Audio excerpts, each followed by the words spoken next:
6వ రోజు పారాయణం మనం సమగ్రంగా విశ్లేషణ చేయటం జరుగుతుంది. మరి ముందుగా 37వ అధ్యాయం చావడి ఉత్సవం. సాయి సచరిత్రలో 2 అధ్యాయాలకి అద్భుతమైన ప్రాముఖ్యత ఉందండి. అదేమిటంటే ఒకటి 11వ అధ్యాయం, అక్కడ ఫలశ్రుతి రాశారు హేమాద్ పంత్ గారు, ఈ అధ్యాయాన్ని పారాయణం చేయండి అని. తర్వాత ఏ అధ్యాయానికి రాశారంటే ఫలశ్రుతి మళ్ళీ 37వ అధ్యాయానికే రాశారు. ఏం చెప్పారంటే చావడోత్సవం రాసి, ఈ అధ్యాయమును ముగించక ముందు భక్తులకు ఒక మనవి, ప్రతిరోజు రాత్రి నిద్రించుట ముందు సాయిబాబాను మరియు చావడి ఉత్సవమును జ్ఞప్తికి తెచ్చుకొనుము అని చెప్పాడు. అంటే ఏంటి? ప్రతిరోజు జ్ఞప్తికి తెచ్చుకోమన్నాడు. మనకి సమయాభావం వల్ల చావడి ఉత్సవం జ్ఞప్తికి తెచ్చుకోవటం అనేది కుదరదు. కాబట్టి కనీసం గురువారం రోజైనా సరే మనకు వాట్సాప్ ద్వారా, ఫేస్బుక్ ద్వారా షిరిడీ యొక్క ఉత్సవం ఫోటోలు మనకు వస్తున్నాయి. కాబట్టి మనం నిద్రించే ముందైనా సరే చావడి ఉత్సవం పారాయణం చేసుకోవటం ఒక విధి విధానంగా హేమాది పంతు మనకి చెప్పకనే చెప్పాడు. ఈ విషయాన్ని మనం బాగా గుర్తుపెట్టుకోవాలి. మనం ఎక్కువగా ఏం చేస్తాం, 11వ అధ్యాయం రుద్రాధ్యాయం కష్టాలు వచ్చినప్పుడు చదువుకోవాలంటాం. దానితో పాటు ఈ చావడి ఉత్సవంలో ముఖ్యంగా నేను గమనించింది ఏంటంటే అందరూ గమనించేది ఏంటంటే ఇక్కడ అందరి భక్తుల పేర్లు వస్తాయి. అంటే బాబాతో నడిచిన భక్తుల పేర్లు ప్రతి ఒక్కటి వస్తాయి. వాళ్ళు చేస్తున్న సేవలు కూడా వస్తాయి. దాన్ని మనం బాగా గమనించాలి. అంటే ఏంటి? చావడి ఉత్సవం గనక చదివితే మనము మసీదు నుండి, అంటే మన మనస్సు ద్వారా మసీదు నుండి చావడికి వెళ్ళినట్టే. అంటే మన మనోఫలకాల మీద అక్కడ బాబాగారి చావడి ఉత్సవం మనకి చక్కగా కనపడాలి. మరి ఈ ఉత్సవం ఎప్పుడు ప్రారంభమైంది? 1910 డిసెంబరు 10వ తేదీన ప్రారంభమైంది. ప్రారంభమైనప్పుడు ఎంత బాగా జరిగింది, అత్యద్భుతంగా జరిగింది. చావడిని చక్కగా అలంకరించేవారు, బాబాని చక్కగా సాయినాథ్ మహారాజ్కి జై అంటూ చక్కగా జై జై ధ్వానాలతో వెళ్ళేవాళ్ళు. అంతేకాకుండా ముఖ్యంగా ఇక్కడ మహల్సాపతి కుడి చేతిని తాత్య ఎడం చేతిని పట్టుకుంటే మహల్సాపతి కుడి చేతిని పట్టుకునేవాడు. అంతేకాకుండా ఇక్కడ బాబాని నడుస్తుంటే గుర్రం శ్యామకర్ణ కూడా పక్కన నడిచేది. వెనుక పాడేవారు, భజన చేసేవాళ్ళు ఉండేవారు. బాబా శరీరం మామూలుగా కఫినీ వేసుకొని చంకలో చటక చిలుమును పొగాకును తీసుకొని ఉత్తరీయమును పైకి వేసుకుని బయలుదేరిగా సిద్ధపడేవాడు. తాత్య జలతారు సెల్లాను బాబా ఒడిపై వేసేవారు. ఈ విధంగా ఆయన ముందుకు వెళ్ళేవాళ్ళు. ఈ ముందుకు వెళ్తున్నప్పుడు ఆ దృశ్యం చూడటానికి చాలా రమణీయంగా ఉండేది. 2 కళ్ళు సరిపోవు మనకి. అంటే ఎవరికి వారు మనోఫలకాల మీద ఎవరికి వారు ఆ దృశ్యాన్ని మనం మానసికంగా అనుభవించాల్సిందే తప్ప మనం ఒకరి చెబితే వచ్చేది కాదు. అంతేకాకుండా బాబా మెడలో పువ్వులు, పూలమాలలు, నగలు వేసేవాళ్ళు. అప్పుడప్పుడు పూల కిరీటం పెట్టి తీసేసేవాళ్ళు. ఆ పూల కిరీటం ఎందుకు పెట్టి తీసేవాళ్ళు? బాబా ఇసిరేస్తాడనని భయంతో. అంతేకాకుండా బాబా నడుస్తున్నప్పుడు స్త్రీలు, ధనికులు, పేదవారు గుమ్ముగూడేవారు. బాబా నెమ్మదిగా నడిచేవారు. ఎలా నడిచేవారు? అడుగులో అడుగు వేసుకుంటూ నడిచేవారు. ఎంత గొప్పగా నడిచేదంటే ఈ చావడి ఉత్సవానికి. ఈ చావడి ఉత్సవానికి ఇంకొక పేరు ఉందండి, మీరు గమనించారో లేదో, శోభాయాత్ర అనే పేరు ఉండేది. అంటే అంత అత్యద్భుతంగా ఈ చావడి ఉత్సవం నడిచేది. అంతేకాకుండా బాబావారు ఆ చావడి వైపు ముఖం పెట్టి ఒక విచిత్రమైన ప్రకాశంతో వెలిగేవారు. ఆయన ఉదయపు సంధ్య వలె బాలభానుని వలె ప్రకాశించేవారు. ఉత్తరం వైపు ముఖం పెట్టి మనసుతో కేంద్రీకరించి చూసేవాళ్ళు. అంత అత్యద్భుతంగా ఉండేది. ముఖ్యంగా తాత్య మొదలగు భక్తులు వారి పాదాలకు నమస్కారం చేస్తూ ఉండేవాళ్ళు. శ్యామ చిలుము తయారు చేసి ఇస్తే ముందుగా తాత్య ఒక పీల్చి బాబాకి ఇచ్చేవారు. బాబా తర్వాత దానికి ఎవరికి ఇచ్చేవాళ్ళు? మహల్సాకి ఇచ్చేవాళ్ళు. ఈ విధంగా ఆ హస్తస్పర్శకు ఆ చిలుము నోచుకోవటం అనేది మనకి కనిపిస్తూ వస్తుంది. ముఖ్యంగా ఈ సమయంలో ఆఖరుకు జోగు సర్వలాంఛనాలతో హారతి ఇచ్చేవాడు జోగు. దాని తర్వాత హారతి ముగిసిన పిమ్మట భక్తులందరికీ బాబా ఆశీర్వదించేవాళ్ళు. ఇక్కడ బాబా అందరూ అన్నీ ఇచ్చిన తర్వాత అత్తరు పన్నీరు అన్నీ సమర్పించిన తాత్యా ఇంటికి పోవటానికి లేవగా బాబా ప్రేమతో ఒక మాట అనేవాళ్ళండి, నన్ను కాపాడుము, నీకు ఇష్టమున్న చోటుకు వెళ్ళుము కానీ రాత్రి ఒకసారి వచ్చి నా గురించి కొనుగొనుచుండుము అన్నాడు. ఎందుకు చెప్పాడు ఆ మాట? సాక్షాత్ భగవత్ స్వరూపం సాయినాథుడే మనకి తాత్యాకి ఇలా చెప్పాడు. ఇక్కడ ఒక చిన్న అర్థం గమనించాలండి.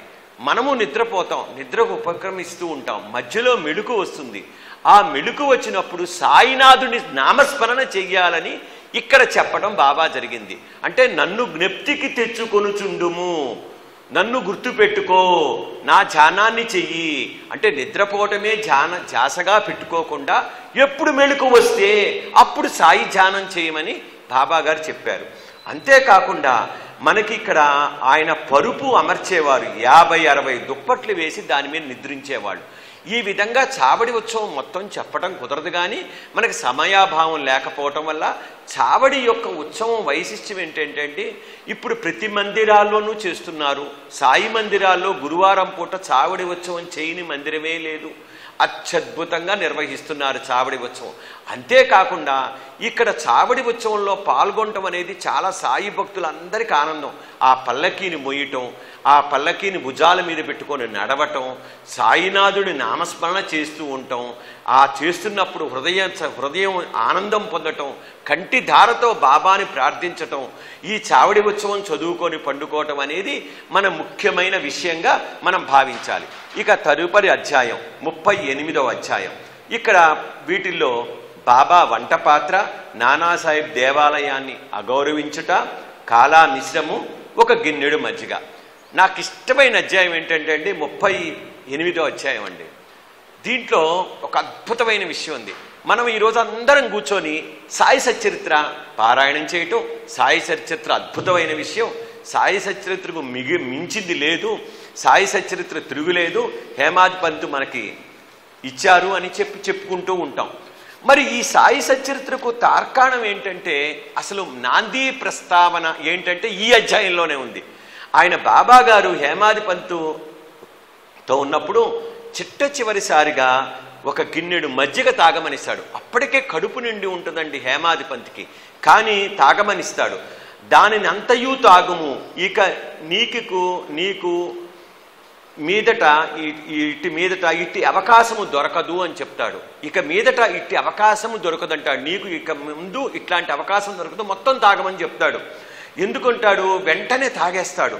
అది తాగిన తర్వాత బాబా పలుకులు సత్యమయ్యాయండి నిజంగా. అందుకని అంత గొప్పగా రాశారు. ఆయన త్వరలోనే సమాధి చెందటం, ఈయన సచ్చరిత్ర రాయడం, ఆ సచ్చరిత్ర యొక్క అమృతాన్ని మనకివ్వడం.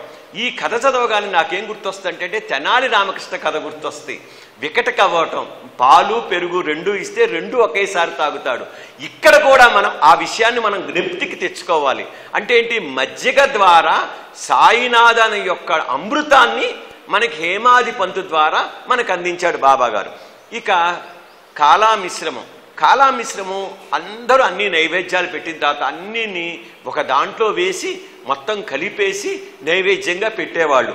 బొబ్బట్లు, పూరీలు, మండిగలు, బాసుంది, సంధ్య, పరమాన్నం అన్నీ కలిపి పెట్టేవాళ్ళు. దీని అర్థం ఏంటి అంటే చిన్నవాళ్ళు ఇచ్చినవి, పెద్దవాళ్ళు ఇచ్చినవి, గొప్పవాళ్ళు ఇచ్చినవి మరియు తక్కువ వాళ్ళు ఇచ్చినవి అన్నీ నాకు సమానమే అని బాబాగారు చెప్పడం. అంటే ఏంటి? అక్కడ ప్రసాదం కాదండి, భక్తులు ఇచ్చిన భక్తి తత్వాన్ని నేను అందరినీ సమానంగా చూస్తాను. నాకు ఒకళ్ళు ఎక్కువ లేదు, నాకు ఒకరు తక్కువ లేదు. ఈ విధంగా 2 వరుసల్లో కూర్చొని సంతృప్తిగా తినేవారు. బాబా గారు చక్కగా ముందల కూర్చునేవాళ్ళు. దానికి ఆయనకి అర్పించేసేసి నానాసాహెబ్ నిమోన్కర్ వడ్డించేవారు. వచ్చిన వారికి సౌకర్యం చూశారు. వారు ఆ పనిని అతి జాగ్రత్తగాను ఇష్టంగా చేసేవాళ్ళు. తినట్టి ప్రతి రేణువును కూడా తృప్తియు సత్తువు కలుగు చేసే విధంగా అద్భుతంగా ఉండే అవి చక్కగా ఎక్కడ ఏంటంటే అండి ముఖ్యంగా గుర్తుపెట్టుకోవాల్సింది, ఇక్కడ బాబాగారి వంటపాత్ర దగ్గర మనం అన్నదానం గుర్తుపెట్టుకోవాలి. శుచి శుభ్రత అనేది చాలా ముఖ్యం అని చెప్పారు. ఇక్కడ ప్రేమ కలిగిన ఆహారాన్ని అందించేవారు. అలానే నానాసాహెబ్ దేవాలయం అగౌరవపరచడం. ఈ కథ గురించి మనం చెప్పాలి అంటే గనక ఇక్కడ బాబా గారు ఒక మంచి సందేశాన్ని ఇచ్చారు.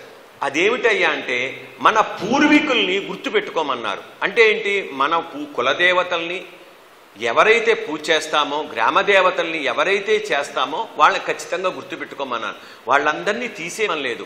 నానాసాహెబ్ ఏం చేసేవాడు, కోపర్గాం దిగంగానే ముందర దత్త దేవాలయం దర్శించుకొని బాబా దగ్గరికి వచ్చేవాడు. కానీ ఈ బంధువు ఒకడు తొందరపాటు చేయటం వల్ల వెంటనే షిరిడీ వస్తాడు. షిరిడీ రాగానే ఏమంటారు బాబా గారు హఠాత్తుగా కోపించి, నా సహవాసం ఇన్నాళ్ళు చేసియు నిట్లే చేసితవా అంటాడు. నాతో ఇన్నాళ్ళుండి నువ్వు ప్రవర్తించే తీరు ఇదేనా అని అడిగాడు బాబా గారిని. అడగగానే అప్పుడు ఆయన గుర్తొస్తనమాట. వెంటనే తప్పు చేశానంటాడు. అలా చేయకపోవటం వల్ల ఆయన గోదావరి నదిలో స్నానం చేసేటప్పుడు ముళ్ళు పాదములో గుర్చుకొని తన్ని చాలా బాధ పెట్టింది అనుకుంటాడనమాట. అంటే ఏంటి, ఒక రకంగా ప్రాయశ్చిత్తమే జరిగింది, చాలా జాగ్రత్తగా ఉండమని చెప్పాడు. అంటే ఏంటి, మనము ఇక్కడ గుర్తుపెట్టుకోవాల్సింది బాబా భక్తులుగా మనము ఇంతకు ముందులు ఎవరైతే పూజలు చేస్తున్నామో, గణనాథుడికి చేస్తున్నామో, లలితాదేవికి చేస్తున్నామో, శ్రీరాముడికి చేస్తున్నామో, శ్రీకృష్ణుడికి చేస్తున్నామో, దత్తాత్రేయుడికి చేస్తున్నామో ఖచ్చితంగా చెయ్యాలి. అది చేసిన తర్వాతే బాబా గారిని మనం దర్శించడానికి వెళ్ళాలి, బాబా పూజ చెయ్యాలని మనకి చెప్పకనే చెప్పాడు. ఇక అన్నిటికంటే 38వ అధ్యాయంలో బాబా వంటపాత్ర రూపంలో బాబా సాయి మందిరాల వాళ్ళకి అద్భుతమైన సందేశాన్ని ఇచ్చాడండి. అన్నదానం గురించి తిరుగులేని అద్భుతంగా ప్రతి పలుకు అమృతతుల్యమైంది. అక్కడ ఆయన స్వయంగా దినుసులు తెచ్చుకునేవాడు, ఒకరి మీద ఆధారపడేవాడు కాదు. ఆయనే కొనుక్కొచ్చుకొని ఆయనే చిన్న చిన్న మిశ్రమాలు చక్కగా రాయితో రుద్దుకునేవాడు, అవన్నీ దంచేవాడు, ఆయనే స్వయంగా చేసేవాడు. ఎప్పటి వరకు జరిగింది ఇది?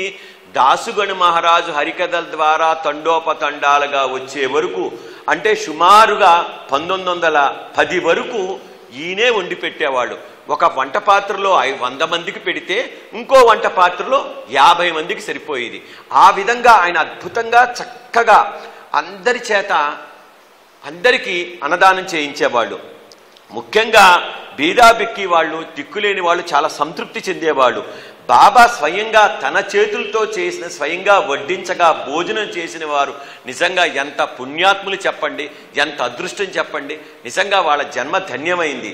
ఒక రకంగా చెప్పాలంటే బాబా తైత్రీయ ఉపనిషత్తు ఏం చెప్తుంది? ఆహారమే పరబ్రహ్మ స్వరూపము, ఆహారము నుండియే సమస్త జీవులు ఉద్భవించని, చచ్చిన పిమ్మట వాటిని తిరిగి ఆహారములో ప్రవేశించునని చెప్పాడు. అంతేకాకుండా అన్నదానం గురించి బాబా గారు ఇక్కడ హేమాత్ పంత్ ఏం చెప్తాడు? అన్నదానము లేకున్నచో నితర దానములు ప్రకాశించవు. ఎట్లయినా చంద్రుడు లేని నక్షత్రముల వలె, పతాకము లేని కంఠహారము వలె, పింఛము లేని కిరీటము వలె, కమలము లేని చెరువు వలె, భక్తి లేని భజన వలె, కుంకుమ బొట్టు లేని పుణ్యశ్రీ వలె, బొంగురు కంఠము గలవాని పాట వలె, ఉప్పు లేని మజ్జిగ వలె రుచింపవు. అన్ని పదార్థముల కంటే పప్పుచారు ఎక్కువ అన్నట్లుగా అన్ని పుణ్యముల కంటే అన్నదానము ఎక్కువ. ఆ బాబా ఆహారం నెట్లు తయారు చేసే విధానం అంతా ఈ అధ్యాయంలో చెప్పడం జరిగింది. ముఖ్యంగా అంబలి కూడా ఇచ్చేవారు, మజ్జిగ, అంతేకాకుండా గోధుమ పిండి పిళ్ళలు కూడా ఆ పప్పుచారు దాంట్లో వేసేవాళ్ళు. అంతేకాకుండా ముఖ్యంగా ఆయన ఖాళీ స్థలం, మసీదు ముందల ఖాళీ స్థలంలో వంట పాత్ర పెట్టి చక్కగా ఉండేవాళ్ళు. ముఖ్యంగా ఇక్కడ మనం తెలుసుకోవాల్సింది ఏంటంటే అండి, బాబా గారు స్వయంగా అన్నదానం చేసి మననలు కూడా చేయమన్నారు. ఎలా చేయమన్నారు? ముఖ్యంగా పేదవారికి, లేని వారికి, ఆహారం ఆకలైన వారికి పెట్టమని చెప్పారు. వారికి పెట్టిన తర్వాతే మనం స్వీకరించాలని చెప్పారు. అంతేకాకుండా దాదా కేల్కర్తో అడుగుతాడు, అది ఉడికిందా లేదా అని. ఉడికింది అని చెప్తాడు. అప్పుడేమంటాడు? నీ కళ్ళతో దానిని చూడలేదు, నాలుగుతో రుచి చూడలేదు, రుచిగా ఎట్లుందని చెప్తావు? నీ చెయ్యిని తీము, నీ ఆచారం పక్కన పెట్టి తెడ్డుతో తీసి కొంచెం ప్లేటులో సరిగ్గా ఉండింది, ఉడికింది లేదు తెలుసుకోనమని చెప్తాడు. అంత గట్టిగా చెప్తాడు. అంటే ఎప్పుడూ తన శిష్యుడికి నిషిద్ధమైన ఆహారం తిని చెడిపమ్మని చెప్పలేదు. ఈ విధంగా మనకి అన్నదానం గురించి అత్యద్భుతంగా చెప్తారు. మొత్తం మీద మనం 38వ అధ్యాయంలో తెలుసుకోవలసింది ఏమిటయ్యా అంటే, అన్నదానం ఎలా నిర్వహించాలి అనే విషయాన్ని బాబా గారు అద్భుతంగా మనకి ఇక్కడ చెప్పారు. అంటే చేసి నిరూపించి చూపించాడు. రామకృష్ణ పరమహంస లాగా ఏదైనా చెప్పమంటే వారం రోజుల తర్వాత అని మానుకొని ఆయన చెప్పినట్టుగా ఇక్కడ అన్నదానాన్ని ఆయన నిర్వహించారు. మళ్ళీ అంతేకాకుండా కాలామిశ్రమం గురించి ఏం చెప్పాడు? ఎవరిచ్చినా పదార్థం ప్రసాదంతో సమానం, అన్నీ నాకు సమానం అని చెప్పడం జరిగింది. అలానే నానాసాహెబ్ దేవాలయం, దత్త దేవాలయం దర్శించకుండా వస్తే నువ్వు యథావిధిగా ఎలా చేస్తావో అలా చేయి, దాన్ని అతిక్రమణ చేసి నా వద్దకు రావద్దు అనే ఒక హితువుని చెప్పారు మనకి. అంటే మనం గౌరవించటం చెప్పాడు.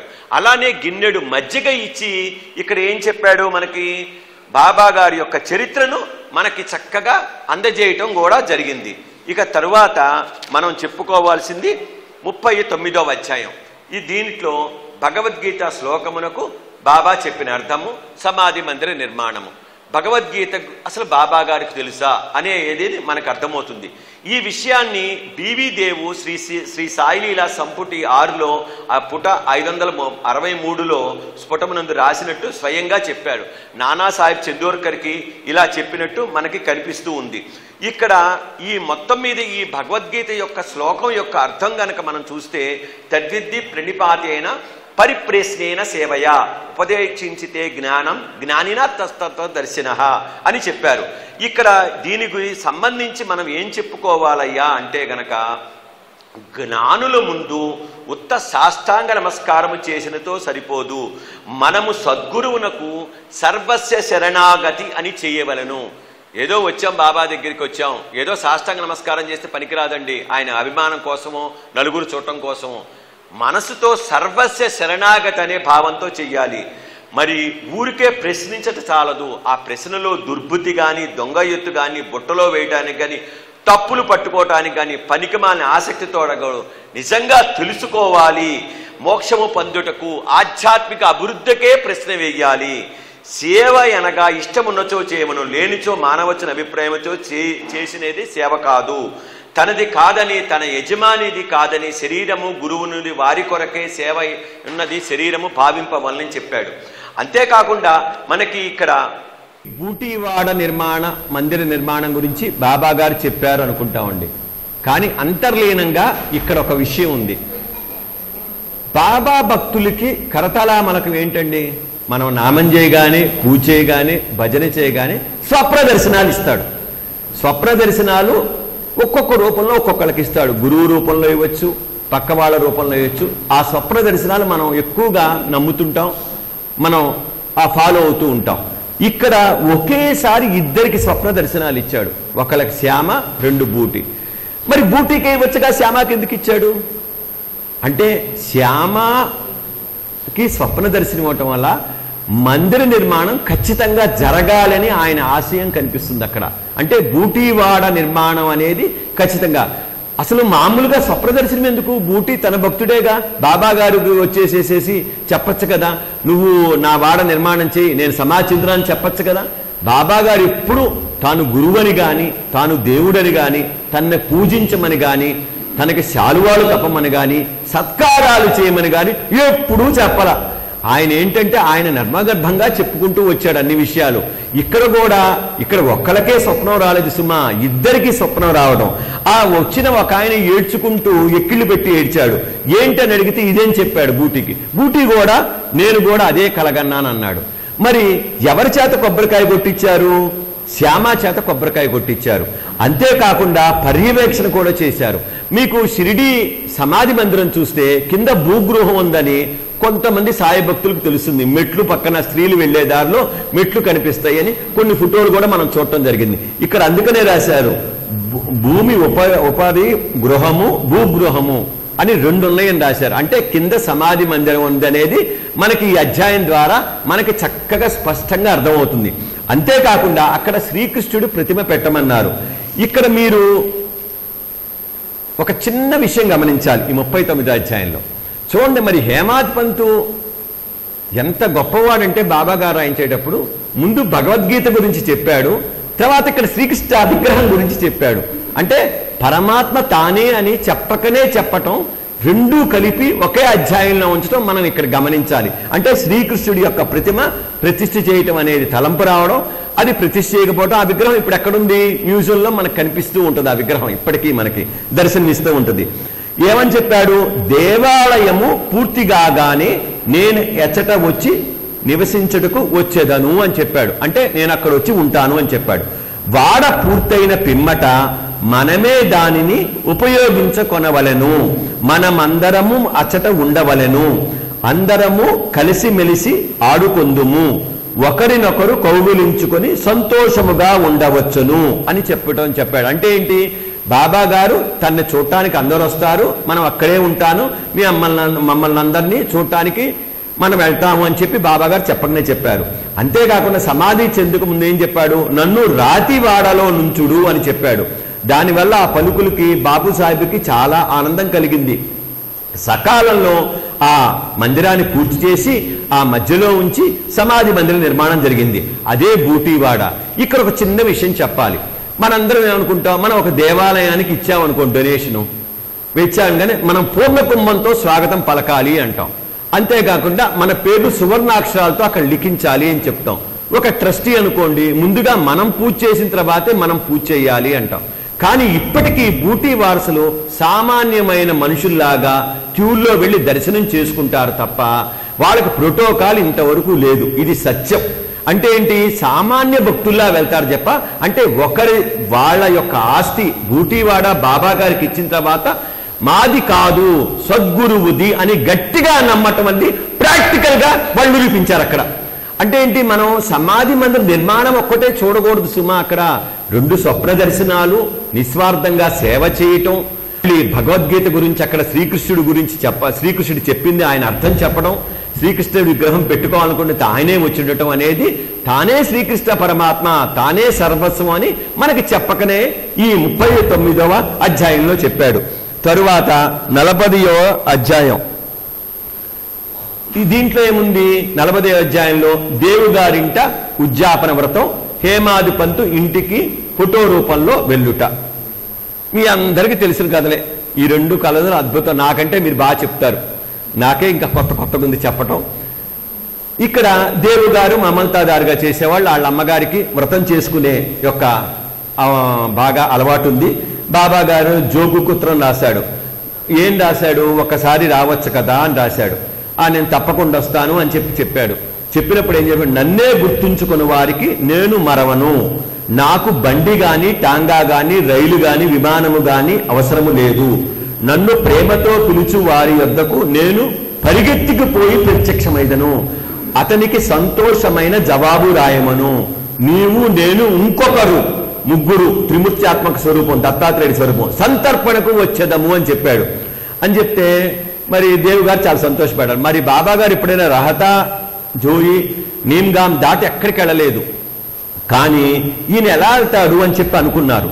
ఈ ఉద్యాపన కొన్ని రోజుల ముందు ఏమైంది, ఈ సన్యాసి రావటం, చందాల కోసం అడగటం, ఆల్రెడీ చందాలు జరుగుతున్నాయి అంటాం, ఒక నెల పోయిన తర్వాత రమ్మంటాం, నెల తర్వాత కరెక్ట్గా 10 గంటల సమయంలో దేవుగారింట సన్యాసి రావడం, చందాల కోసం వచ్చాడని చెప్పి ఈయన కంగారు పడుతుంటే లేదు భోజనానికి వస్తానని రావడం, మంచిది మీరు చాలా మంచిది మీకు స్వాగతం, ఈ గృహమే ఆయన రమ్మంటాం, మరి ఎన్నింటికి రమ్మంటారంటే నాతో 2 కుర్రాళ్ళు ఉన్నారని చెప్పడం, ఆ కుర్రాళ్ళని తీసుకోండి మంచిది రండి అని చెప్పడం, మేము ఎక్కడికి పంపించాలి మీరు తీసుకుంటే నేనే వస్తానని చెప్పడం, 12ంటికి రావడం. ఉద్యాపన పూర్తి కాగానే దేవుగారు బాబు సాయికు ఉత్తరం రాశాడు. ఏమని, బాబా వద్దకు మాట తప్పినని చెప్పి రాశాడు. అది తీసుకెళ్ళగానే బాబా అది ఉత్తరం తెరవలేదండి, ఇంకా తెరవకుండానే బాబా ఏమన్నారు, ఆహా వాగ్దానము చేసి దగా చేసి నలుచున్నాడు, ఇద్దరితో నేను కూడా సంతర్పణ హాజరైతిని, కానీ నన్ను పోల్చుకోలేకపోయినను వ్రాయము, అట్టివాడు నన్ను పిలవనేలా, సన్యాసి చందాల కొరకు వచ్చినని అనుకొనుము, అతని సంశయము తొలగించుడికే మనిద్దరితో వచ్చిననుచుండను, ముగ్గురికి సరిగ్గా భోజనం వేళకొచ్చి ఆరగించలేదా, నా మాట నిలబెట్టుకున్నట్టుకు ప్రాణములైనా విడిచెదను, నా మాటలు విన్నప్పుడు పొల్లు చేయను అన్నాడు. ఈ మాట రెండోసారి అంటామండి. ఒకసారి రాధాబాయి దేశ్ముఖ్ దగ్గర అంటాడు, తర్వాత మళ్ళీ ఇక్కడ అంటాడు బాబా గారు, నా మాట నిలబెట్టుకొనుటకు ప్రాణములైనా విడిచెదను. తాత్యా కోసం నిజంగా విడిచాడు కదా, ప్రాణం మాట నిలబెట్టుకోవటానికే తాత్యా కోసం విడిచాడు కదా. అంటే బాబా గారు నిత్య సత్యవంతుడు, నా మాటలు ఎప్పుడూ పొల్లుపోవని చెప్తాడు, అంటే నేను మాట తప్పనని చెప్తాడు. అది చదవగానే జోగుకి చాలా ఆనందం కలుగుతుంది, కంటి నిండా ఆనంద బాష్పాలు వస్తాయి, చాలా అద్భుతంగా ఇదవుతాడు. ఇక్కడ ఈ కథ మనం అద్భుతంగా చదివామండి, చాలా చక్కగా ఉంది. దేవుగారింట బాబా గారు వచ్చారు, చక్కగా ఊరితో పోయి మరి చేసుకున్నారు అని చెప్తారు. మరి ఇక్కడ దేవుగారింట ఈ సన్యాసి దేని కొరకు వచ్చాడు? గో సంరక్షణ కోసం వచ్చాడు. అంటే ఏంటి? బాబా గారు గో సేవ చేయమని ఇక్కడ చెప్పకనే చెప్పాడు ఈ కథ ద్వారా మనకి. అంటే గో సంరక్షణ కాకుండా ఇంకో పని చెప్పచ్చు కదా. ఇక్కడ గో సంరక్షణ కోసం వచ్చాడని చెప్పాడు. అంటే ఆ రోజుల్లోనే బాబా గారు గోవు సకల దేవతా స్వరూపము, లక్ష్మీ స్వరూపము కాబట్టి గో సంరక్షణ కోసం, చందా నిధుల కోసం రెండోసారి వచ్చాడు. కాబట్టి మనం గోవును పూజించాలి, గోవు దైవ స్వరూపం అని మనకి ఈ విషయంగా ఈ కథ ద్వారా దేవుని గారింట ఉద్యాపన వ్రతం ద్వారా మనకి తెలియజెప్పడం ఆయన ఉద్దేశం. ఇక తరువాత కథ హేమాది పంతు ఇంటికి ఫోటో రూపంలో వెళ్ళటం. ఇక మీ అందరికీ తెలిసిందే, హోలీ పండగ రాగానే ఆయనకి తెల్లవారుజామున కల వస్తుంది, బాబా గారు ఒక సన్యాసి రూపంలో వస్తున్నాడని. మరి వస్తున్నాడని చెప్పగానే భార్యకి చెప్తాడు. భార్య ఎవరు వస్తున్నారంటే ఆమెకు అనుమానం లేకుండా ఉంటాను, నాకు ఈ కల వచ్చింది, కొద్దిగా ఉండు అంటాడు. మరి ఆమె వండటానికి ఎందుకు సరే కొద్దిగా ఎక్కువ బియ్యం పోయమని చెబుతాడు. నష్టమైందని బియ్యం పోస్తారు. బియ్యం పోసిన తర్వాత చక్కగా ముగ్గులు పెడతారు, అందరూ చక్కగా కూర్చుంటారు. ఇక చిట్ట చివరిగా నెయ్యి వడ్డిస్తారు ఇక భోజనం చేయ ముందల. ఇక ఏంది 12 దాటినా ఎవరు రాలేదని బాధపడుతూ ఉంటారు. ఆ బాధపడుతున్న సమయంలో మరి చక్కగా మెట్ల మీద శబ్దం వినిపిస్తాయి. మనకు చాలా వాట్సాప్లో ఆ మెట్లు ఫోటోలు కూడా మనకు కనిపిస్తున్నాయి ఈ మధ్య. ఆ హేమాద్ పంత్ ఇంట్లో మెట్లు కూడా మనం చూసి ఉండుంటాం మనందరం. ఆ మెట్ల మీద శబ్దం రాగానే ఎవరు వచ్చారని చూడగానే మరి ఆలీ అహ్మద్ను మౌలానా వస్తారు. వచ్చేసేసి భోజన స్థలం విడిచిపెట్టి మా వద్దకు పరిగెత్తుకుంటూ వచ్చారు. తక్కిన వారు నీ కొరకు ఎదురు చూస్తున్నారు, కావున ఇదిగో నీ వస్తువు నువ్వు తీసుకొనము, ఆ తర్వాత తీరుబడిగా వృత్తాంతం చెబుతా ఉంటారు. ఒక పాత వార్తాపత్రికలో చుట్టి పెట్టి టేబుల్ మీద పెడతారు. హేమాది పంతు కాగితం ఇప్పి చూడగా అందులో పెద్దదైన చక్కని సాయిబాబా పటం ఉంటుంది. వెంటనే మనసు కరిగిపోద్ది, కళ్ళమ్మని నీరు కారుతుంది, శరీరం గగ్గురుపాడు చెందుతుంది. ఇక్కడ ఈ 3 గుర్తుపెట్టుకోండి పదాలు. ఎప్పుడైతే సాయి భక్తులు ఈ 3 కలుగుతాయో వాళ్ళు నిజమైన సాయి భక్తులు. వాళ్ళు సాయిని తనవాడిగా చేసుకున్నవారు. ఏంటి? మనసు కరగాలి, కళ్ళమ్మ నీళ్లు రావాలి, శరీరం గగ్గురుపాటు చెందాలి. ఈ 3 ఎప్పుడైతే కలుగుతుందో, నిన్న మనందరం వరాల సాయి మందిరికి వచ్చాం. బాబా గారిని చూడగానే బాబా గారు అక్కడున్నాడు, ద్వారకామా ఇక్కడుందని ఆ భావన కలిగినచో మన జన్మధన్యం. ఒక్క షిరిడీ పోగానే కాదు సుమా, ఎక్కడ బాబా పటం చూసినా, ఎక్కడ సాయి కనపడినా, సాయి నామం విన్నా ఈ 3 జరగాలి. మనస్సు కరగాలి, కళ్ళమ్మ నీళ్లు రావాలి, శరీరం గగురుపాటు చెందాలి. ఈ గొప్ప ఆసక్తి కలిగింది. ఎట్లా వచ్చిందంటే ఈ పటం గురించి తర్వాత చెప్తాను, మీరు ముందర భోజనం చేయండి అని చెప్తారు. సకాలంలో భోజనం చేస్తారు, అమితానంద పడతాడు. స్వప్నంలో చెప్పినట్టు బాబా గారు వాగ్దానాన్ని నెరవేర్చుకున్నారని చెప్తారు. మరి 45వ అధ్యాయంలో 2 విశేషాలు ఉన్నాయండి. మీకు ఇందాక చెప్పాను, ఒకటి సన్యాసి రూపంలో వచ్చాడు, ఒకటి ఫోటో రూపంలో వచ్చాడు. అదేంటి? మరి అక్కడ కూడా ఫోటో రూపంలో వెళ్ళొచ్చు కదా, ఇక్కడ కూడా మనిషి రూపంలో రావచ్చు కదా అని సందేహం వస్తుంది. అంటే ఆయన సర్వాంతర్యామి, మనల్ని పరీక్ష పెట్టడానికి అనేక రూపాల్లో వస్తాడు. అంతే తప్ప మనకి ఈ రూపంలో రావాలని మనం కోరుకోకూడదు. అంటే మనం ఎక్స్పెక్ట్ చేయని, మన ఊహ కందని రూపంలో వచ్చి సాయినాథుడు మనకు ఆశీస్సులు ఇస్తాడు అనే విషయాన్ని మనం గ్రహించాలి. ఎవరో షిరిడీ వెళ్ళారు, చక్కగా తీసుకొచ్చి పటం ఇచ్చారు. అంటే ఏంటి? ఆ పటం ఇవ్వటం అంటే ఏంటి? బాబా గారు అక్కడి నుంచి నీ దగ్గరకు వచ్చాడన్న భావన నీలో ఎప్పుడు వచ్చిందో అప్పుడు నువ్వు సాయి భక్తుడిగా నువ్వు ఉన్నట్లు. ఎవరో వచ్చారు, ఏదో శ్రీనివాసరావు, కోటంరావు శ్రీనివాసరావు గారు వెళ్ళాడు, పాప నా కోసం పటం తెచ్చాడు ఇచ్చాడు అంటే కుదరదు. ఆయనకి ఆ స్ఫురణ అక్కడ కలిగింది, షిరిడీలో కలిగింది. సాయిరాం గారికి పటం ఇవ్వాలి అని స్ఫురణ కలిగింది, తెచ్చిచ్చాడు. అంటే ఏంటి? అక్కడ బాబా గారు కల్పించాడు. అంటే ఆ స్ఫురణ మనకి బాబా ఇచ్చాడని ఎప్పుడైతే మనకి భావన కలిగిందో మనకప్పుడు బాబా భక్తులుగా మనం ఉన్నట్లు. ఇక్కడ మరి సన్యాసిగా వచ్చాడు. ఇక్కడ బాగా గమనించండి, ఇందాక గో సంరక్షణ గురించి చెప్పాను. చందాలు, ఇక్కడ దౌర్భాగ్యం ఏంటంటే అండి, ఎవడైనా చందాలు అడిగినా, చందాల కోసం వచ్చినా చాలా హీనంగా చూస్తాం మనం వాళ్ళని. మందిరంలో అన్నదానం అన్నా, మందిరాల నిర్వహణ అన్నా, ఒక వార్షికోత్సవం చేస్తున్నామన్నా, ఒక కార్యక్రమం చందా అడగాలంటే భయం వేసిపోతుంది. ఒకప్పుడు చక్కగా రసీదు పుస్తకం పట్టుకొని ఇంటికి వచ్చేవాళ్ళు. ఇప్పుడు ఆ సాంప్రదాయం అయిపోయింది. వాట్సాప్లు, గూగుల్ పేలు, ఫోన్ మెసేజ్లు. దానికి కూడా బాధపడడం, వీడికి పని పాటలేదు, 24 గంటలు చందాలు అడుగుతారంటారు. అంటే ఏంటి? భగవత్ కార్యక్రమం కోసం చందాలు వచ్చేవాడిని సాయి స్వరూపంగా గొప్పగా చూడాలి అని చెప్పడం ఆయన ఉద్దేశం. ఇక్కడ ఆ విషయాన్ని మనం ఇక్కడ గ్రహించాలి. ఏదో కథ చదివేశాం అంటే ప్రయోజనం లేదు. ఆ యొక్క అంతరార్థాన్ని మనం తెలుసుకోవాలి. మనం ఎప్పుడేంటి ఒక ధనం కోసం వచ్చేవాడిని ఎలా చూస్తాం? చాలా హీనంగా, ఈయన దగ్గర డబ్బుల్లో ఈయన ఎందుకు పెట్టుకున్నాడు ఈ కార్యక్రమం, ఈయనకి అవసరమా ఇప్పుడు, ఇవన్నీ మనం రాన రకాలుగా మాట్లాడతాం. అతను మెట్లు దిగుతాడో లేడో భార్యతో అంటాం మనం గొప్ప కోసం. మనం ఇచ్చేది 100 రూపాయలే, కానీ అతని ఉద్దేశం ఏంటి? అందరి దగ్గర సొమ్ము తీసుకొని అందరినీ దాంట్లో భాగస్వామ్యం చెయ్యాలనే గొప్ప ఉద్దేశంతో వస్తాడు అతను. కానీ మనం హీనంగా మాట్లాడతాం. ఒక సందేశాన్ని ఇస్తాడు వాట్సాప్లో, అందరూ పాల్గొనండి ఈ పూజలో పాల్గొంటే మంచిది, కానీ మనం వాళ్ళని చాలా చిన్న చూపుగా చూడొద్దు అనేది ఇక్కడ బాబా మనకి ఈ అధ్యాయం ద్వారా చెప్పకనే చెప్పాడు. ఆ విషయాన్ని గుర్తుపెట్టుకొని తర్వాత 41వ అధ్యాయం, ఈ అధ్యాయంలో చిత్రపటం యొక్క వృత్తాంతము, గుడ్డ పీలికలు దొంగిలించుట, జ్ఞానేశ్వరిని చదువుట. మళ్ళీ భగవద్గీత వచ్చేసింది మళ్ళీ మనకు ఇంకో రకంగా. మరి ఈ చిత్రపటం యొక్క వృత్తాంతం మీ అందరికీ తెలిసిందే.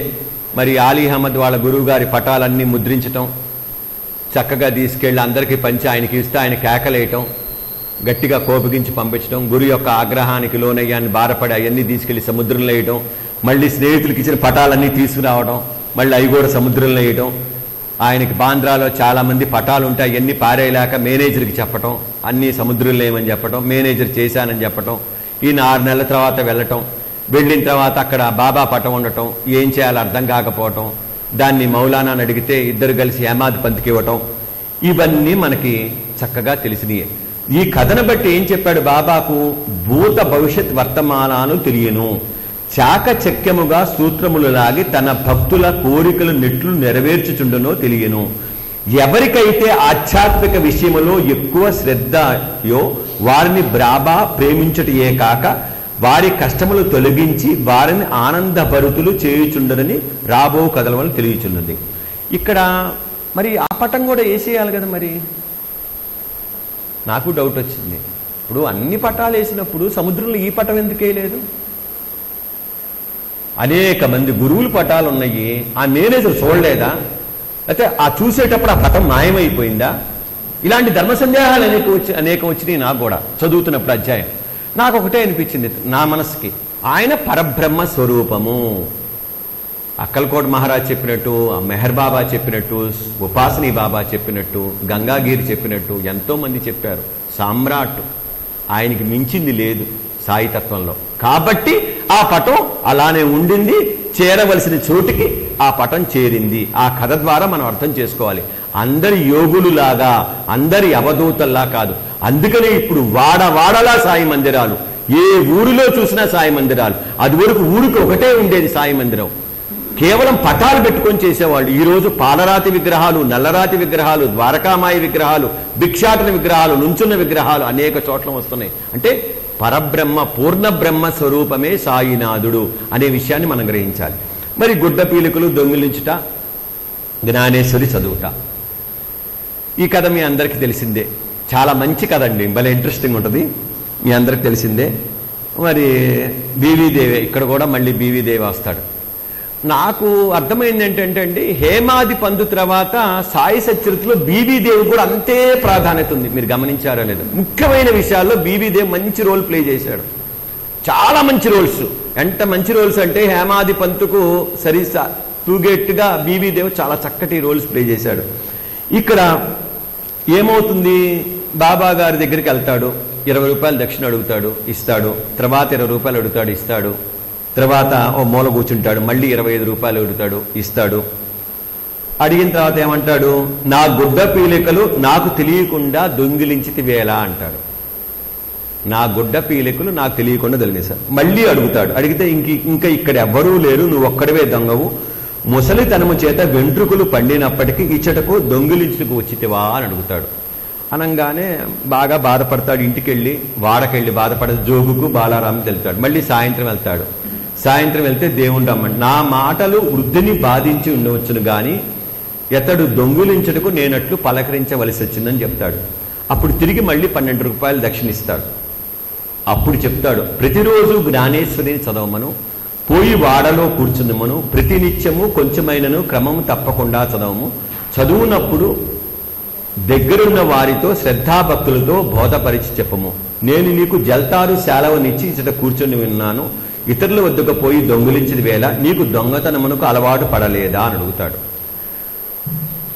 ఈ కథ అర్థం ఏంటండి? అద్భుతమైన కథ. ఇక్కడ దీంట్లో 2 విషయాలు మీరు గమనించాలి. మనం ఏం చేస్తాం? ఒక సాయి భక్తుడు ఒక వార్షికోత్సవానికి వెళ్తాం, లేకపోతే ఒక మందిరానికి వెళ్తాం. అక్కడ ఒక ఆయన అద్భుతంగా ఏదో ₹1,00,000 డొనేషన్ ఇచ్చి చక్కగా చేస్తుంటారు. వెంటనే వెళ్ళి మీరు ఈ సాయితత్వంలోకి ఎలా వచ్చారండి, మీకు బాబా గారు ఏం చేశాడు ఫస్ట్ అడిగే ప్రశ్న అదే మనం. లేకపోతే ఎవరన్నా విగ్రహం ఇచ్చారనుకోండి, మనం వేసే ప్రశ్న ఇదే, మీరు ఎలా లాభపడ్డారు సాయిబాబాతో అని అడుగుతారు.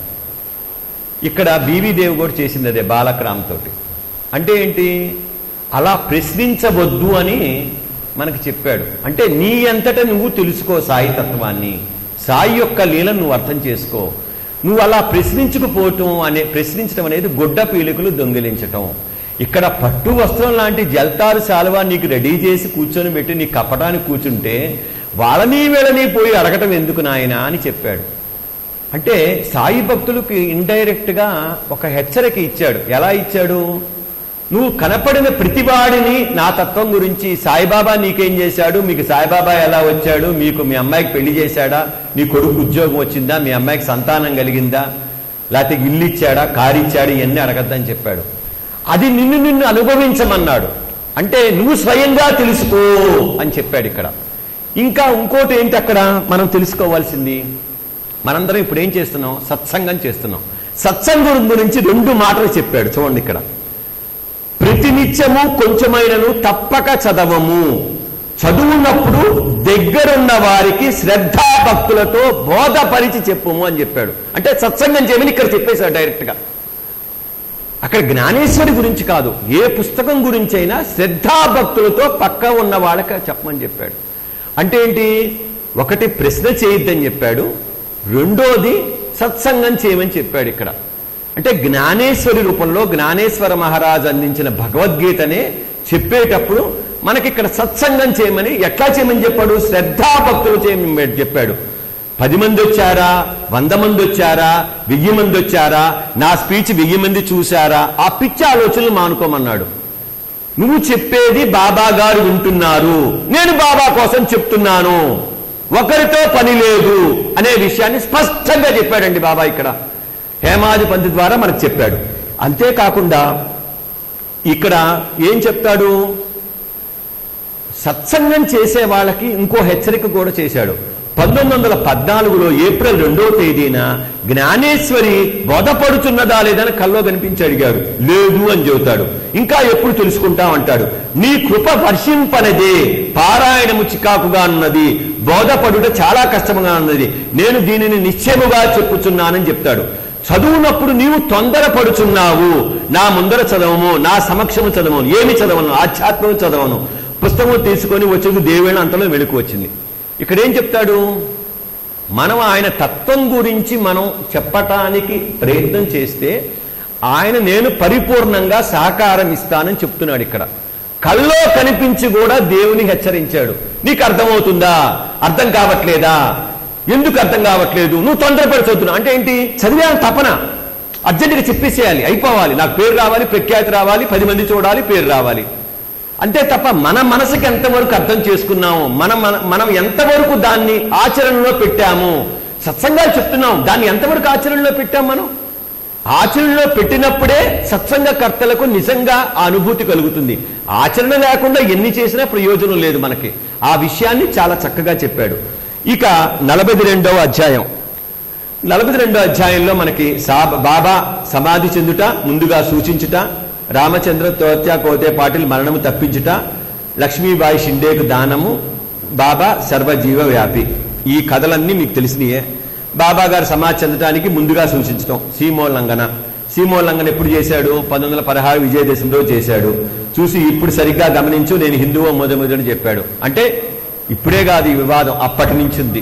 అంటే ఇండైరెక్ట్గా చెప్పాడు, అరే మీరు నేనున్నా లేకపోయినా నేను మహమ్మదీయుడిని, నేను హిందూ అని మీరు ఇట్లానే టెన్షన్ పడతారు, మీరు ఇలానే వాదాలు చేసుకుంటారని మనకు అప్పుడే 1916లోనే చెప్పాడు ఆ మహానుభావుడు సద్గురు. మనం ఇప్పటికీ ఆ విషయం మీదే మనం వాట్సాప్ మెసేజ్లు, ఫేస్బుక్లో పెట్టి తన్నుకుంటున్నాం. మనం చెప్పలేకపోతున్నాం, వాడు చెప్పింది వినడం. ఆ విషయాన్ని ఆ రోజే చెప్పాడు. ఏం చెప్పాడు బాబా? సీమోల్లంఘం నాడు ఇది అంతా నేమే అన్నాడు. సీమోల్లంఘన అంటే ఏంటి? సరిహద్దు దాటం. ఈ రోజు నా సీమోల్లంఘన అంటే నేను దాటుతున్నాను, అంటే ఈ శరీరాన్ని విడిచి వస్తున్నాను అని ఇండైరెక్ట్ గా చెప్పాడు. అంతేకాకుండా ఇక్కడ రామచంద్ర తాత్యా కోటే పాటిల్ మరణాన్ని తెప్పిస్తాడు. ఇక్కడ ఒక చిన్న విషయం గమనించండి. రామచంద్ర కోటే పాటిల్ ఏమంటాడు? నేను చనిపోతున్నాను, ఇంకా నా పని అయిపోయింది, నన్ను తీసుకెళ్ళు, ఇక నా పని అయిపోయిందంటే అబ్బెబ్బే నీదే లేదు, నువ్వు బానే ఉన్నావు అంటాడు ఒక్క మాటతో. అదే తాత్యా కోటే పాటిల్కి ఏం చెప్తాడు? విజయదశమి రోజు ఈయన పోతాడని చెప్తాడు. ఆయన వేడి రామచంద్ర కోటి బాలశింపికి చెప్తాడు. బాలశింపి వీళ్ళిద్దరు మదన పడుతుంటారు. భాద్రపద మాసం వస్తుంది, ఏమవుద్దా అని టెన్షన్ పెడతాడు. తాత్యా మరణాన్ని ఈయన స్వీకరిస్తాడు, సమాధి చెందుతాడు. నాకు డౌట్ వచ్చిందండి ఇక్కడ. మరి రామచంద్ర కోతే పాటిల్ మరణాన్ని తప్పించిన వాడు బాబా తాత్యా కోతే పాటిల్ మరణాన్ని ఎందుకు స్వీకరించాడు? ఈ సందేహం రావాలిగా. మరి ఒకే అధ్యాయంలో ఇద్దరిది అక్కడ మృత్యుభయం రాసిపెట్టుంది. మరి మృత్యుభయం రాసిపెట్టినప్పుడు ఈయనకి ఎందుకు తప్పించాడు, ఆయనకి ఎందుకు తప్పించలేదు? ఈయన తల్లి గారికి మాటిచ్చాడు, తాత్యా ప్రాణాలకి నా ప్రాణాలు అడ్డని. దానికోసం మాట మీద నిలబడ్డాడు. మీకు ఇందాక అధ్యాయంలో చెప్పాను, నా మాటలు పొల్లుపోవు అని చెప్పాడు. అక్కడ ఏం చేశాడు? రామచంద్ర కోటే పాటిల్కి సద్గురువుని నమ్మాడు కాబట్టి మృత్యువుని అట్లా తీసేశాడు క్షణకాలంలో. ఇక్కడ తాత్యా కోటే పాటిల్కి నా సన్నిహితుడు, నా సమానుడు, నాతో తిరిగినవాడు, నాకన్నీ చేసినవాడు. మరి గురువేమిస్తాడు చెప్పండి? గురువేమిస్తాడు? ఐశ్వర్యాన్ని ఇస్తే గురువా? పేరునిస్తే గురువా? శాల్వాలు కప్పితే గురువా? నా ప్రాణం కంటే నువ్వు ఎక్కువరా అని చెప్పాడు తాత్యా కోటే పాటిల్కి. అంటే నా ప్రాణం చాలా తక్కువ నువ్వు చేసిన సేవ అనే విషయాన్ని అక్కడ మనకు తెలియజేశాడు. అంతేకాకుండా ఇక్కడ అక్టోబర్ 16వ తేదీన పండ్రీపురంలో దాసుగన్ ఉంటాడు. ఏం చెప్తాడు? మసీదు కూలిపోయినది, వర్తకులు నన్ను చికాకు పెట్టిరి, కనుక ఈ స్థలమును విడిచిపెడుతున్నాను, ఈ సంగతిని తెలియజేయటకు వచ్చాను, వెంటనే అక్కడకు పొమ్ము, నాకు చాలినన్ని పుష్పములతో గొప్పము అంటాడు. ఇక్కడ పుష్పాలంగానే సావిత్రిబాయి టెండూల్కర్ గుర్తొస్తాయి. ఆమె కప్పినట్లు నాకు కూడా ఇక్కడ పుష్పాలు కప్పు అని చెప్పాడు ఇండైరెక్ట్ గా. అంటే నేను శరీరాన్ని విడిచేశాను అని చెప్పాడు. బాబా సమాజం ఒక రోజంతా భగవన్ నామస్మరణ చేస్తారు. మరి లక్ష్మీబాయి షిండేకు దానము. ఈ దానం చేసే ముందులు ఏం చేస్తాయి? ఈమె చక్కగా ఒక చిన్న కథ ఉంది. వంట చేసుకొని వస్తాయి. ఈయన కుక్కకు పెడతాడు. కుక్క పెడితే అదేంటి బాబా, నేను పరిగెత్తుకొని చేతులారకు చేసి పెట్టాను, నువ్వు దాన్ని తినకుండా కుక్కకు పెట్టావు అంటాడు కాలభైరవ స్వరూపానికి. అంటే అప్పుడు ఏమంటాడు? అనవసరముగా చింతించేలా కుక్క ఆకలి తీర్చటం నా ఆకలి తీర్చినటువంటిది. కుక్కకు కూడా ఆత్మ కలదు, ప్రాణులు వేరు కావచ్చును, కానీ అందరి ఆకలి ఒకటే. కొందరు మాట్లాడగలరు, కొందరు మోగవానే మాట్లాడరు. ఎవరైతే ఆకలిగానున్నవారో భోజనం పెట్టిద్దరో వారు నాకు అన్నము పెట్టినట్టే, దీన్ని గొప్ప నీతి ఎరుగము అంటారు. ఇక్కడ ఒక విషయాన్ని గమనించాలండి. కొంతమంది ఏం చేస్తారు? మనం ఇంటికి రాగానే భోజనం టైంలో భోజనం చేసామంటే అబ్బాయి లేదండి వేరే చోట చేయాలండి అంటారు. కొంతమంది ఇప్పుడు తొందర లేదండి ఆకలి కావట్లేదు ఇప్పుడే తినొచ్చానని చెప్తారు. కొంతమంది కాదండి ఆ పని కాదు వేరే పనితో వచ్చామని చెప్తారు. అంటే అక్కడ వాళ్ళంతా మాట్లాడలేని వాళ్ళు. అంటే అన్నము భోజనం సమయానికి వెళ్తున్నాం, వాళ్ళని ఇబ్బంది పెడుతున్నాం, వాళ్ళని ఇబ్బంది పెట్టడం అనుకున్న భావనతో ఉండేవాళ్ళు. వాళ్ళకేం చెప్తున్నాడు? అలా అన్నా సరే వాళ్ళకి భోజనం పెట్టమని చెప్పాడు. ఇక్కడ కుక్క రూపంలో ఎవరైతే మాట్లాడకుండా అడగకుండా ఉన్నా సరే వాళ్ళకి నువ్వు సమయానికి వచ్చినప్పుడు ఆహారం పెట్టాలి అని చెప్పడం జరిగింది.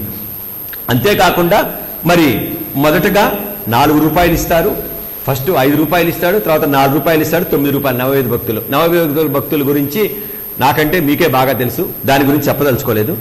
మరి బాబా గారు డబ్బులు ఇవ్వటం ఏంటండి?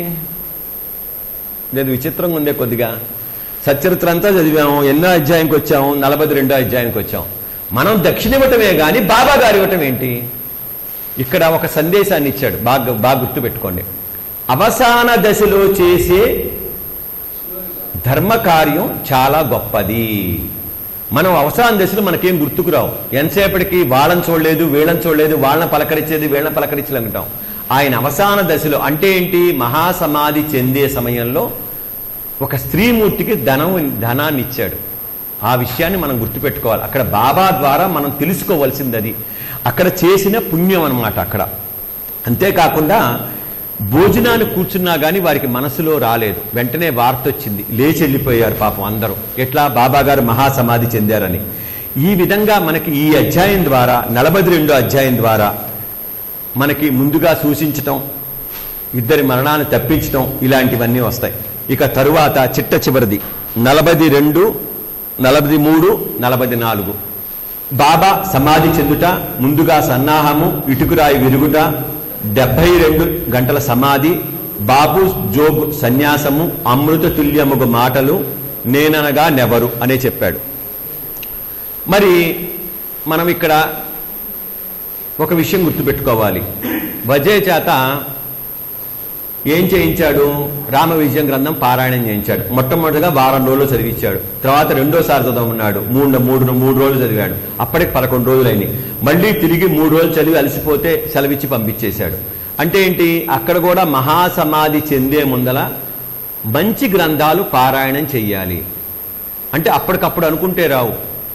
నారాయణ అంటే మనం నారాయణ దగ్గరికి వెళ్తాం, నారా అంటే పీచు దగ్గరే ఉంటాం. అలా ఉంటుంది మన జీవితం. కాబట్టి సాయిరామ్ సాయిరామ్ అన్ని రోజు నిత్యనామస్మరణ చేస్తే ఓం శ్రీ సాయిరామ్ ఓం శ్రీ సాయిరామ్ అని సాయినాథుడి దగ్గరికి వెళ్తాం. వేరే వాళ్ళని కలవరిస్తే మన జీవితం ఇక్కడే ఉంటుంది. అంటే ఏంటి? అవసాన దశ ముందల మంచి మంచి గ్రంథాలు చదవాలి. అంటే ఏంటి? ఒక వయసు వచ్చిన తర్వాత మంచి గ్రంథాలు చదవమని, మనకి రామ విజయం చదవమని, రామాయణం చదవమని మనకి చెప్పకనే చెప్పాడు. ఇక్కడ మరి బూటీతో కలిసి 1900 భోజనం చేసేవాళ్ళు. 1918 అక్టోబర్ 15వ తారీఖున హారతి పిమ్మట అందరినీ వెళ్ళమన్నారు. 9 రూపాయలు దానం చేసిన తర్వాత మరి బాగోజీ కనిపెట్టాడు. బయ్యాజీ మీద తలవలిగి ప్రాణాలు విడిచిన. ఓ దేవా అని పిలిచాడు. పిలవగానే ఆ అని పలికాడు. ఆ తర్వాతే ఆయన ప్రాణాలు మహాసమాధి చెందారని చెప్పి జరిగింది. అందరూ విచారగ్రస్తులయ్యారు. బాబా చెప్పిన మాటలు అందరూ జ్ఞాపకం చేసుకున్నారు. 8 ఏళ్ల బాలుడుగా వచ్చాడు, ఇంత వాడయ్యాడు, ఇలా అయ్యారని చెప్పారు. ఇక్కడ ఆ విషయంలో ఆ రోజుల్లోనే గొడవ పడ్డారు. 2 వర్గాలైనవి. ఎవరు కుశాల్ చంద్ అమీర్ శక్కరు స్థలంలో తీసి పెట్టాలి, గోరీ కట్టాలన్నారు. కానీ రామచంద్ర పాటిల్ ఒప్పుకోలేదు. ఇక్కడ ఒక విషయం గుర్తుపెట్టుకోండి. మరి వీళ్ళిద్దరు అందరూ ఇలా అనుకుంటుంటే ఆ రోజు మంగళవారం అయింది. బుధవారం పొద్దున్నే లక్ష్మణ మామకి జోషి కనిపించాడు. ఆయన ఎవరు? శ్యామ మేనమామ. అంతేకాకుండా ఒక జ్యోతిష్కుడు అండి, బ్రాహ్మడు. ఆయన కనిపించి ఏం చెప్పాడు? త్వరగా లెమ్ము, బాపు సాహిబ్ నేను మరణించిన అనుకుంటున్నాడు, అందుచే అతను రాడు, నువ్వు పూజ చేసి కాకడ హారతి నిమ్మంటాడు. అంటే ఏంటి? నేను సజీవంగా ఉన్నానని ఒక జ్యోతిష్కుడికి చెప్పాడండి. ఇక్కడ బాగా గుర్తుపెట్టుకోండి. జ్యోతిష్యం అంటే ఏంటి? నీ యొక్క మనిషి యొక్క స్థితిగతులను చెప్పేది జ్యోతిష్యం. నువ్వు ఇలా ఉంటావు, ఇలా చేస్తావు, ఇంత గొప్పవాడు అవుతావు, ఈ మహర్దశ ఉంది, ఇక్కడ గండం ఉంది, ఇక్కడ గొప్పవాడు అవుతావు, ఇక్కడ పెళ్లి చేస్తావు చెప్పేది జ్యోతిష్యం. అలాంటి జ్యోతిష్కుడికే చెప్పాడు ఇక్కడ. బాగా గుర్తుపెట్టుకోండి. ఏమని? నేను మరణించలేదు సుమా, అంటే నాకు కాలగమనాలతో పని లేదు, నేనెప్పుడూ సజీవుడు అనే విషయం చెప్పి కాకడ హారతి ఇమ్మన్నాడు. బాబా భక్తులందరికీ ఇష్టమైన హారతి ఏది హారతి అండి? కాకడ హారతి. అలాంటి హారతి ఇమ్మన్నాడు. అంటే నేను సజీవుడని చెప్పాడు. దాని తర్వాత మధ్యాహ్నం వచ్చి మన జోగ్ ఇచ్చాడు. తర్వాత వీళ్ళందరూ కలిసి శాస్త్రోక్తంగా సమాధి చేయటం జరిగింది. ఇటుకురాయి విరగటం. ఈ ఇటుకురాయి ఇప్పటిది కాదు, నా అదృష్టమే మొక్కలైంది, అది నా జీవిత తోడు నీడ, దాని సహాయం వల్లే నేను ఆత్మసంధానం చేయుచున్నాను, నా జీవితము ఎంత ప్రేమయోనందో దానికంత ప్రేమని చెప్పాడు. బాబా నిర్జీవమగు ఇటుకు కోసం ఇంత విచారపడని హేమాది పండు అడిగితే, యోగులకు భేదవారికి నిస్సాయకులు సాయం చేయడానికి అవతరించెదరు, వారు ప్రజలతో మసులినప్పుడు ప్రజల వల్లే నటించరు, వారు మన వలే బాహ్యము నవ్వెదురు ఆడిదురు ఏచరు, కానీ లోపల శుద్ధ చైతన్యులుగా కర్తవ్యం నిర్వహించెదరు. అద్భుతమైన మాటలండి ఇవి. బాబా చరిత్రలో కంటే మొత్తంలో అద్భుతమైన మాటలు ఇవన్నమాట. అంటే ఏంటి? బాబా గారు మనతో ఉన్నా, మన పక్కన కూర్చొని ఉన్నా, మనతో నవ్వినా, మనతో మాట్లాడినా లోపల శుద్ధ చైతన్యం అలానే ఉంటుందని చెప్పకనే చెప్పాడు. మన కోసం ఆయన మనతో ప్రేమానుబంధాలు పెంచుకున్నాడు. మన కోసం మనతో చేయించడానికి కోసం చేయించాడని ఇక్కడ చెప్పడం జరిగింది. మరి 72 గంటల సమాధి. 72 గంటల సమాధి అంటే మనకు ఒక ఆశ్చర్యకరమైన విషయం అందరికీ రావాలండి. కేవలం ఉపశమ వ్యాధి తగ్గించుకోవడానికి నేను శరీరాన్ని వదులుతున్నానని చెప్పాడు. ఆయన వైద్యుడు కాదా? ఉపశమ వ్యాధి తగ్గించుకోలేడా? 72 గంటల సమాధి ఎందుకు చేయాలి? అక్కడ ఆత్మని శరీరాన్ని విడిచేయటానికి 72 గంటల సమాధి. ఇక్కడ ఒక మహాభక్తుడిని బయటికి తీసుకొచ్చాడు. ఎవరిని? మహల్సాపతిని. 3 రోజుల పాటు తన తొడ మీద కూర్చొని చేయటానికి.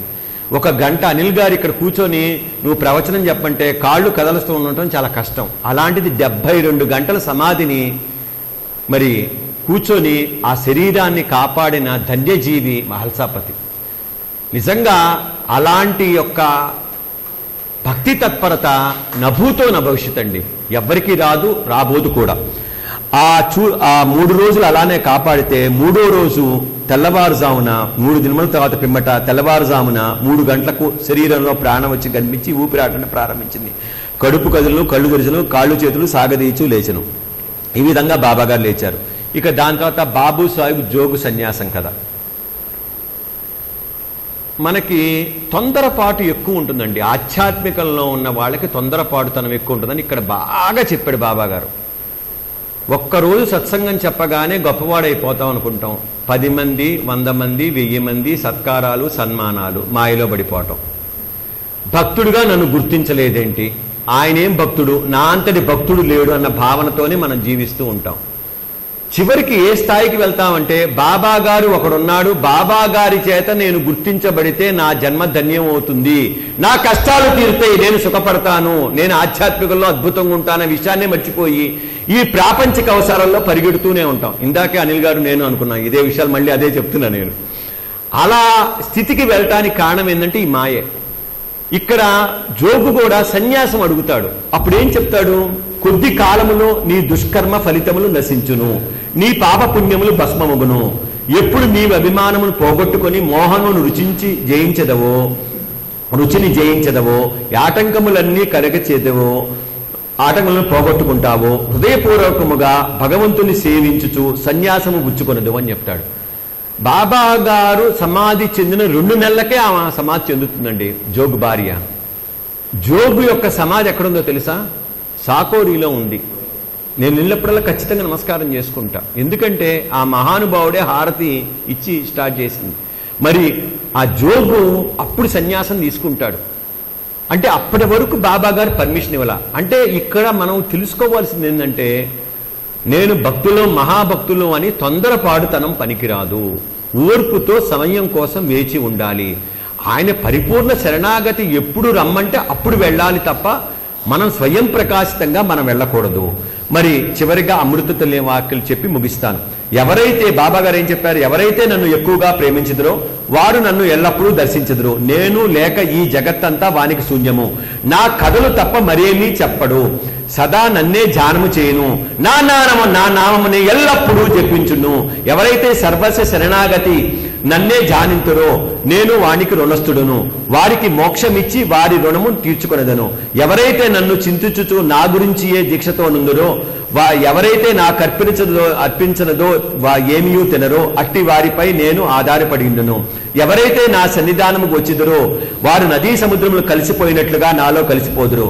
కనుక నీవు గర్వము అహంకారము లేశమై లేకుండా నీ హృదయములో నన్నుగా సర్వస్వ శరణాగతిని వేడవలను. చివరి 2 మాటలు వినండి, మళ్ళీ చదువుతా ఒకసారి.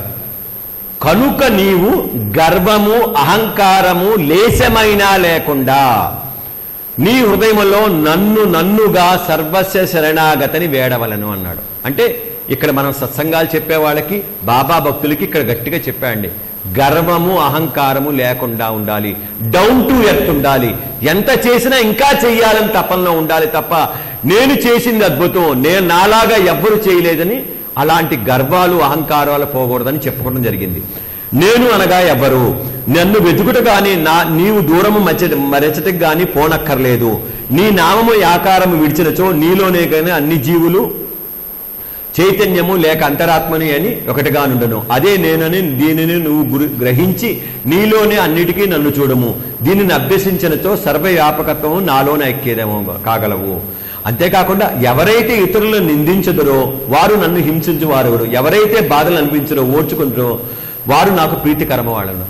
పొరపాటున ఎవరిని అన్నా అనుకోండి, అన్నాడా సమయం రాకపోద్దా వాడిని చూద్దాం, 4 గడవాళ్ళే ప్రిపేర్ చేసుకుంటున్నాలే అని చెప్తారు ఇంట్లోకి వెళ్ళి. మళ్ళీ కొంతమంది కోపిస్టులు అయితే అక్కడే అనేసేస్తారు, ఏ అమ్మా నీకేం తెలుసు, నువ్వు ఎట్ట మాట్లాడుతున్నావు, నువ్వు ఎప్పుడు వచ్చావు అని మాట్లాడతారు. అలాంటివి చేయొద్దని గట్టిగా చెప్పాడు బాబాగారు. ఎవరైనా సరే నిందిస్తే కామ్గా ఉండమన్నాడు. ఇక్కడ ఆయన ఏం చెప్పాడంటే ఎవరైనా నిందిస్తే దాన్ని బాబా గారికి చెప్పుకోమన్నాడు. బాబా గారు వాళ్ళ సంగతి చూస్తాడు. మనం వేసే శిక్ష చాలా తక్కువ ఉంటుందండి. బాబా గారు వేసే గట్టి శిక్ష ఎక్కువగా ఉంటుంది. నేనైతే అది గట్టిగా నమ్ముతా. ఎవరైనా నన్ను అన్నా అనుకో నేనేం మాట్లాడను, సరే తెలుసుకుంటారు అంతే, మనకు అనవసరం. మనం బాబా భక్తులను బాబా చూస్తాడు అన్న భావనతో ఉంటే గనక ఖచ్చితంగా వాళ్ళకి జరుగుతుంది. అంతేకాకుండా అన్నిటిలో నన్ను చూడము, నువ్వు సర్వవ్యాపకత్వంలో ఉన్నావు, అట్లా ఉంటే గనక నాలో లయమవుతావు అని చెప్పారు. ఇంతటితోటి ఈ 6వ రోజు పారాయణం అయిపోయింది. ఏమైనా తప్పొప్పులు కానీ మాటల్లో కానీ దొరికితే క్షమించగలరు. నమస్కారం. ఓం శ్రీ సాయిరామ్.